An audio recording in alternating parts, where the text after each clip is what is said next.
ஆச்சி மசாலா. எந்த சமையலும் ருசி தேடும் ரகசியம். 20 ரூபாய். திரு பொன்னரசன், உங்களோட பார்வை. வெஸ்ட்ல நானும் சாருடைய சில இதுல உடன்படுறேன். என்னன்னா, நம்ம போன தேர்தல் வெஸ்டினுடைய ஓட்டர் டர்ன் அவுட்டை வந்து பாக்குறதுக்கு நம்ம தவறிடுறோம்னு நினைக்கிறேன். நீங்க சேலம் சொன்னீங்க 90%. போன வாட்டி சேலம்ல 80%. வெல் அபவ் ஸ்டேட் ஆவரேஜ் தான் அவங்க எப்பயுமே போல் பண்ணியிருக்காங்க. கரூர் பாருங்க, கரூர் இந்த வாட்டி 92%, போன வாட்டி 84.85%. கிட்டத்தட்ட நம்மளுடைய ஸ்டேட் பர்சன்டேஜ் அளவுக்கு பண்ணியிருக்கிறாங்க. இங்கே எல்லாமே கிட்டத்தட்ட 5-6% எஸ்ஐஆரில் வந்து வாக்காளர்களுடைய எண்ணிக்கை குறைஞ்சிருக்கு. கிட்டத்தட்ட அதுக்கு சமமாட்டு வந்து வாக்காளர்களுடைய எண்ணிக்கை வந்து டேர்ன் அவுட் இன்க்ரீஸ் ஆயிருக்கு. அப்சல்யூட் நம்பர்ஸில் சார் சொன்ன மாதிரி இன்னும் நமக்கு நம்பர் வரல. அண்ட் அந்த அப்சல்யூட் நம்பர் நிறைய அவங்களுடைய நடைமுறை சிக்கல்கள் இருக்குது. இப்போ அதுக்குள்ளே போனால் அது தனி டிஸ்கஷன். அது வந்து இப்போ நீங்கள் கவுண்ட்லாம் முடிச்சு அவங்க ரிப்போர்ட்டாக ரிலீஸ் பண்ணுற வரைக்கும் அந்த எக்ஸாக்ட் நம்பர்ஸ் வராது. ஆனால் இந்த வாட்டி ஒரு நல்ல விஷயம் அவங்க நேற்று பண்ணது என்னன்னா, நேற்று அது நம்மளும் பார்த்துட்டு இருந்தோம். 11 மணிக்கே வந்து 30% ஆயிடுச்சு, 12 மணிக்கு இது ஆயிடுச்சுலாம் பார்த்தோம். அதுக்கு ஒரு முக்கிய காரணம், இந்த வாட்டி அவங்க நிறைய வந்து ஆன்லைன் சிஸ்டமில் அந்த லேக் இந்த ரிப்போர்ட்டிங்கை வந்து அவாய்ட் பண்ணிட்டாங்க.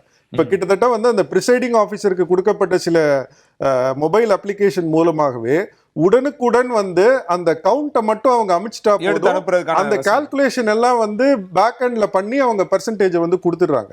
ஸோ கிட்டத்தட்ட வாட் வி வேர் கெட்டிங் வந்து ரியல் டைம் டேட்டா மாதிரி தான் வந்து அந்த பர்சன்டேஜ் வந்துட்டு இருந்தது. இன்னைக்கு போஸ்டல் ஓட்ஸ் எல்லாம் சேர்த்து பண்றப்ப ஒரு 0.5% ஏதாவது முன்ன பின்ன வந்து ஒரு மாறுதல் இருக்கலாம். இந்த டிஸ்ட்ரிக்ட்ல எல்லாம் நமக்கு வாக்கு ஆக்சுவலாக வாக்கு செலுத்தியவர்களுடைய எண்ணிக்கைன்னு பார்த்தா கூட சேலத்திலையும் தர்மபுரியிலையும் நம்ம வேணா ஒரு 70,000 1 லட்சம் வாக்காளர்கள் அதிகமாக வாக்கு செலுத்திருக்கலாமே ஒழிய, கரூர் நாமக்கல் எல்லாம் மிக சொற்ப அளவில் தான் 14,000 ஒரு 25,000 அதிக வாக்குகள் தான் வந்திருக்கு. இன்னொன்று அந்த 23 லட்சத்துலேயும் இன்னும் ஒரு கிளாரிஃபிகேஷன் சொல்லணும்னு நினைக்கிறேன். அதை வந்து நம்ம போன தேர்தலை விட அதிகமான வாக்காளர்கள் செலுத்தியிருக்காங்கன்னு பார்க்குறோம். அது ஒவ்வொரு தேர்தலுக்கும் அதுதான் உண்மையா இருக்கும். எல்லா தேர்தலுக்கும் புது ரெக்கார்டு தான், அது க்ரோ ஆகிக்கிட்டே தான் இருக்கும். இது வரைக்கும் எந்த தேர்தலையும் சட்டமன்ற தேர்தலுக்கும் லோக்சபா தேர்தலுக்கும் குறையலாம். அது நம்ம 2021க்கும் 24 கூட பார்த்தோம். ஏன்னா அசம்பிளி தேர்தலுக்கு மக்கள் முன் வந்து வாக்களிக்கிற அளவுக்கு லோக்சபால அந்த ஒரு உற்சாக குறைவாக தான் இருக்கும். 2021 வாக்களித்தவர்களுடைய எண்ணிக்கையை விட கொஞ்சம் கீழே தான் வந்தது. ஆனால் நம்ம சட்டமன்றம் பார்த்தோம்னா இதுவரை நடைபெற்ற அனைத்து தேர்தல்களிலுமே உங்களுக்கு வந்து ஒவ்வொரு தேர்தலுக்கும் வாக்காளர்களுடைய எண்ணிக்கை அதிகரிச்சுக்கிட்டே தான் இருக்கும். அப்படி பார்த்தா கூட இந்த எண்ணிக்கை வந்து அப்படி ஒரு அபரிமிதமான இன்க்ரீஸ் அப்படின்ட்டு நம்ம சொல்ல முடியாது. ஆமா, அதனால வந்து அதை அந்த வெஸ்ட்ல வந்து இவ்வளவு அதிகம் போலா இருக்கு அப்படிங்கிறத நம்ம ஒரு ஒரு ஒரு ஒரு ஏதோ அங்க ஒரு வித்தியாசமா நடந்திருக்கு அப்படிங்கிறதுக்கான ஒரு சிக்னலா எடுத்துக்க தேவையில்லை அப்படின்னு நினைக்கிறேன் நான். ஏன்னா ட்ரெடிஷ்னலாவே அவங்க கொஞ்சம் லாஸ்ட் 2-3 எலெக்ஷன்ல அதிகமா போல் பண்ணிட்டு இருக்காங்க. எஸ்ஐஆருக்கு குறைஞ்சதுக்கு ஏத்த மாதிரி அங்க வந்து கொஞ்சம் அதிகமாயிருக்கு. அப்படிதான் பாக்குறேன் நான். ரைட். திரு பிரபாகர், நீங்க எப்படி பாக்குறீங்க? இது இந்த ரீஜன் வெஸ்டர்ன் ரீஜன் மட்டும் நம்ம குறி வச்சு பாக்குறோம். இல்ல வெஸ்டர்ன்ல அதிகமா போல இருக்குன்றனால ஃபர்ஸ்ட் பேசுறோம். அதே போல மற்ற ரீஜன்ல ஏன் வெஸ்டர்ன் ரீஜன் நம்ம அதிகமா வெஸ்டர்ன் ரீஜன் அது குறிப்பா அதிகமா போல இருக்குன்னு பாக்குறப்போ அது வந்து ஏடிஎம்கேவோட ஸ்ட்ராங் ஹோல்டு அப்படின்னு மற்ற இடங்கள்லாம் கூட முன்ன பின்ன இருக்கு, அல்லது வந்து 2ஆம் இடத்துல இருக்காங்க, சில இடங்கள் மிக்சரா இருக்கு. ஆனா இது வந்து காலங்காலமாக வந்து ட்ரெடிஷ்னல் ஓட் பேங்க் இருக்கு. ட்ரெடிஷ்னலா அங்க வந்து அதிக வாக்குகள் எடுக்கிறாங்க. அந்த இடத்துல வந்து மற்ற கட்சிகளால வந்து காலொன்ற முடியல அப்படின்றப்போ அது இன்னும் வலிமை பெறுது அந்த ரீஜன் அப்படின்றது. இந்த பாயிண்ட் ஆஃப் வியூல வந்து நீங்க வேற எங்கெங்கெல்லாம் வந்து அதிமுக வந்து ஸ்ட்ராங்கா இருக்காங்க மாவட்டங்கள்ல அப்படின்னு பார்த்தோம்னா அந்த எங்கெங்கெல்லாம் மற்ற இடங்கள்ல மற்ற ரீஜன்லயும் சொல்றோம், மற்ற ரீஜன்ல எங்கெங்கெல்லாம் ஏடிஎம்கே ஸ்ட்ராங்கா இருக்கலாம் அங்கேயும் வந்து போலிங் இருக்கு. ஸோ இது அப்படி அந்த பிரசம்ல நம்ம பொருத்தி பார்க்க முடியுமா அப்படின்னு தெரியல. இன்னொன்று, ஏன்னா டிஎம்கே ஸ்ட்ராங்கா இருக்கிற தொகுதிகளை ஸ்வீப் பண்ண தொகுதிகளில் ஓட் ஷேர் இந்த அளவுக்கு அதிகமாகல. அதனாலதான் அந்த கேள்வி. ஏன்னா அதை வந்து பேச நம்ம ரீஜன்லாம் அந்த வாக்காளர்களும் பேசுறோம். ஏன்னா அந்த ரீஜன்ல அரசியலும் சேர்த்து பேச வேண்டியது இருக்கு. உதாரணம் ராமநாதபுரம் பார்த்தா அங்க போலிங் ஹையாவில் இப்போ மைனாரிட்டி வாக்குகள் வந்து அதிகம் விழுகும். இந்த வாட்டி ஒரு எழுச்சிகள் வரும், மைனாரிட்டி வாக்குகள் வந்து பிரியும் அல்லது பல்வேறு கட்சிகளுக்கு பிரியும், அதுல எழுச்சி வரும்.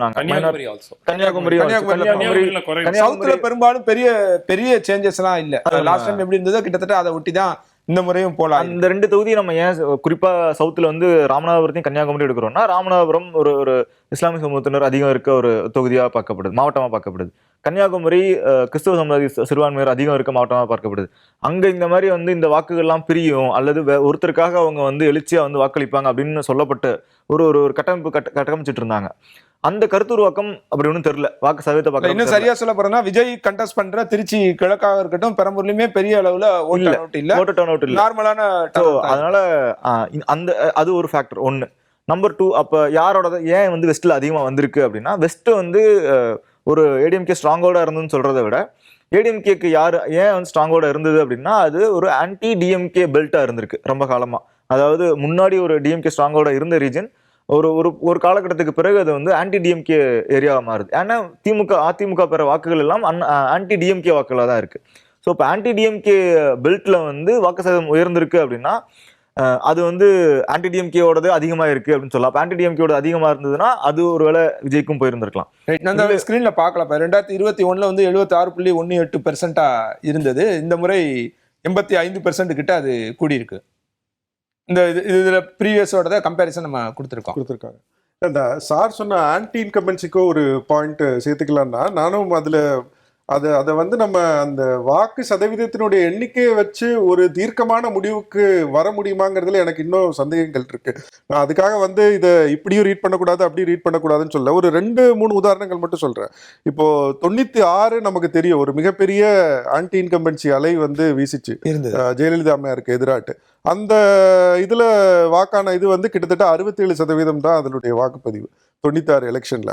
நம்ம 2011 எனக்கு தெரிஞ்சு திமுகக்கு எதிரான ஆன்டி இன்கம்பன்சி வந்து அதுதான் என்னுடைய லைஃப் டைம்ல பொலிட்டிக்கல் இதுல பார்த்ததுல வந்து மிக தீவிரமாக இருந்த ஆன்டி இன்கம்பன்சின்னு சொல்லுவேன். ஏன்னா குடும்ப ஆட்சியின் மீதான எதிர்ப்பு இருந்தது. ஈழ போராட்டத்துக்கு பிறகு திமுகவின் மீது பழி சுமத்தப்பட்டுச்சு. 2G வழக்கு கிட்டத்தட்ட அப்போ வந்து அரசியல் பொருசலா வந்து வெளியில வர ஆரம்பிச்சிருச்சு. இது எல்லாத்துக்கும் மத்தியிலையும் நம்ம சில நேரத்தில் நம்மளுடைய இந்த ஃபர்ஸ்ட் பாஸ்ட் போஸ்ட் சிஸ்டத்துல சீட்டு வாங்கினதை வச்சு நம்ம அவங்களுடைய ஓட் ஷேரை வந்து கவனிக்கிறத விட்டுறோம்.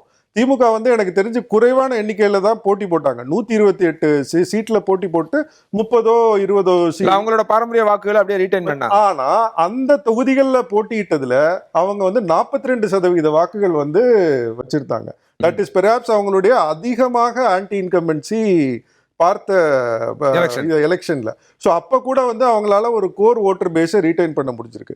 அதுலேயும் இன்னொன்று சேர்க்கறதுல சாரோட நான் உடன்படுறேன். எதுலன்னா ரூரல்ல தாவேக்கானுடைய தாக்கம் எப்படி இருக்குங்கிறது நமக்கு இதுவரைக்கும் வந்து தெளிவா தெரியல. ஆனா சிட்டியில அவர் ஏன் வந்து அதிமுக ஓட்டு அதிகம் சாப்பிடுறாருன்ட்டுன்னு ஓரளவுக்கு ஒரு இதோட கணிக்க முடியுதுன்னா, பெரம்பூரே நம்ம எடுத்துக்குவோம். பெரம்பூர்ல வந்து 2016 வெற்றிவேல் அதிமுக ஜெயிக்கிறாரு. 45% வாக்குகள் வாங்கி ஜெயிக்கிறாரு. ஆனா சொற்ப வாக்கு வித்தியாசம் தான், 500-600 ஓட்டு தான் வித்தியாசத்துல ஜெயிக்கிறார். 2019 இடைத்தேர்தலில் அதிமுகவினுடைய வாக்கு சதவீதம் அப்படியே 20%க்கு வந்து குறையுது. 45%ல இருந்து 25 வருது. டிஎம்கே 45 வாங்கினவங்க 53 போயிட்டாங்க. அந்த 3வது இடத்துக்கான தேவை வந்து அங்க வெளிப்படுது. நாம் தமிழரும் மக்கள் நீதி மையமும் சேர்ந்து கிட்டத்தட்ட 20% போல் பண்றாங்க. 2021லயும் அதே நிலைமை தான். திமுக வந்து அப்பவும் 53-50% மேல வாக்குகளை வந்து தக்க வச்சுக்கிறாங்க.